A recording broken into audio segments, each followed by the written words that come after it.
આ ગેંગે લોકોને રેલવેમાં પાયલોટ તરીકે નોકરી અપાવવાનું વચન આપીને લાખો રૂપિયાની છેતરપિંડી આચરી હતી. પોલીસે અમરોલી વિસ્તારમાંથી વિવેક કુમાર ચૌહાણ અને રવિ ચોટલિયાની ધરપકડ કરી છે. આ ગેંગ સામે ફરિયાદી વિરાજ ચોટલિયાએ ફરિયાદ નોંધાવી હતી. તેમની ફરિયાદ મુજબ ઠગબાજોએ તેમને રેલવેમાં નોકરી અપાવવાના બહાને ટુકડે કરીને ₹47,36,000 પડાવી લીધા હતા. વિશ્વાસમાં લેવા માટે આરોપીએ ફરિયાદીના નામે રેલવે વિભાગનો નકલી નિમણૂક પત્ર પણ બનાવી આપ્યો હતો. પોલીસની તપાસમાં વધુ ચોંકાવનારા તથ્યો સામે આવ્યા છે. તપાસ દરમિયાન ખુલાસો થયો છે કે આ ઠગોએ અગાઉ પણ 3 અન્ય વ્યક્તિઓને રેલવેમાં નોકરીની લાલચ આપીને છેતરપિંડી કરી હતી.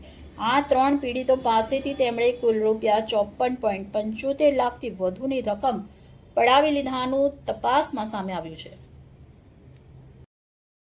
નોકરી આપવાના બહાને કંઈક છેતરપિંડી કરવામાં આવી છે. શું છે ગુનાની હકીકત અને આરોપીની વિગત? વિરાજ ચોટલિયા નામના અમરોલી ખાતે રહેતા એક ફિઝિયોથેરાપિસ્ટને રેલવેમાં નોકરી અપાવવાની લાલચમાં કેટલાક રૂપિયા તેની પાસેથી મેળવેલ હોવાની હકીકત પોલીસ સ્ટેશને જાણ થતાં અમરોલી પોલીસ સ્ટેશન ખાતે ગુનો દાખલ કરવામાં આવેલ. આરોપીની તપાસ કરતાં 2 આરોપી સમગ્ર બાબતમાં સંકળાયેલ હોવાની માહિતી મળેલ, જેમાં વિવેક ચૌહાણ તથા રવિ ચોટલિયા નામના 2 આરોપી આ બાબતમાં સંકળાયેલ હોવાની માહિતી મળેલી. પોલીસ દ્વારા બંને આરોપીઓની ધરપકડ કરવામાં આવેલ છે અને સમગ્ર બાબતની ઊંડાણપૂર્વક તપાસ કરતાં વિરાજ ચોટલિયા સિવાય અન્ય 5 થી 6 વ્યક્તિઓ સાથે પણ આ જ પ્રકારે રેલવેમાં નોકરી અપાવવાની લાલચ આપી તેઓ પાસેથી પૈસાની ઉઘરાણી આ બંને ઇસમો દ્વારા કરવામાં આવેલ છે.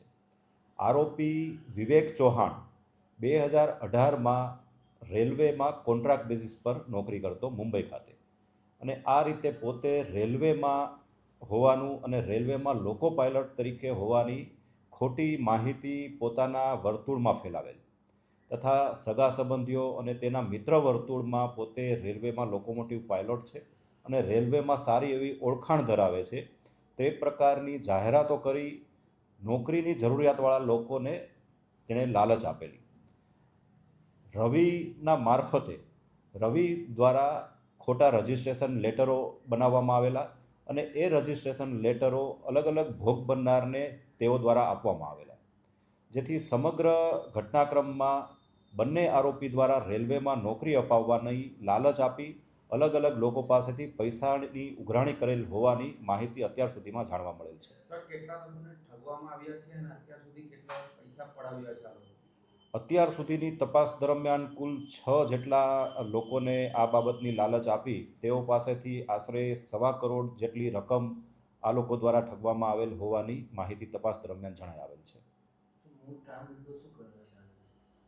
મુખ્યત્વે આરોપી જે વિવેક ચૌહાણ છે તે 2018થી 2022 સુધી રેલવેના કોન્ટ્રાક્ટ રાખતી એક કંપનીમાં ટેકનિશિયન તરીકે નોકરી કરતો. 2022થી તેની નોકરી છૂટી ગયેલ.